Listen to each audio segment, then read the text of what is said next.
Em dic Laura, he fet el curs de màrqueting i comunicació i estic fent les pràctiques a Japònia. Jo en realitat vaig estudiar art i turisme, però sempre m'havia interessat el tema de les xarxes socials i havia fet uns cursos online, però no eren suficients i llavors em vaig apuntar aquí a Formació Miró. Volia millorar els meus coneixements i també per tema laboral, per trobar noves oportunitats, perquè m'estava trobant estancada.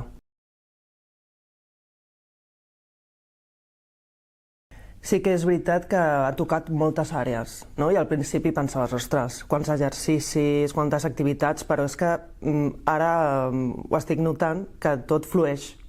O sigui, jo vaig fent i dic, ostres, és que això he tocat. O sigui, no hi ha res que digui, no me suena, no? I em sembla que ha sigut com molt complet. Doncs la veritat és que estic molt contenta i també perquè el màrqueting, tot el que estic fent m'agrada, el tema des de disseny, anàlisis de dades, i a més en aquest entorn que m'interessa molt, que és el Japó, que m'agrada molt, i estic molt a gust, o sigui, se'm passen les hores volant. I faig disseny, ajudo també a crear contingut, anàlisis de dades també.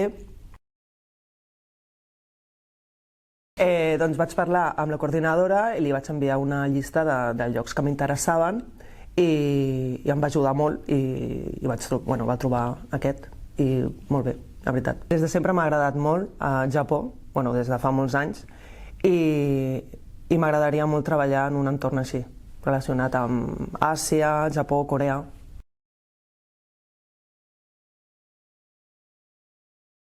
Doncs jo crec que és el tema de creació de continguts i anàlisis de dades. És el que trobo que més... O sigui, sense donar-me compte, dic, ostres, doncs, què ha passat? Perquè ara m'és molt més fàcil. Ja no és només que aprenguis teoria, o sigui, a l'hora de la veritat és quan estic notant que sí, que em pot portar coses bones. Per supuesto. Sí, de veritat que estic supercontenta amb aquest curs i amb la Formació Miró, o sigui, com ens ha tractat, com ha fet el seguiment de tot. Molt bé, de fet m'agradaria fer un altre curs de màrqueting a Formació Miró.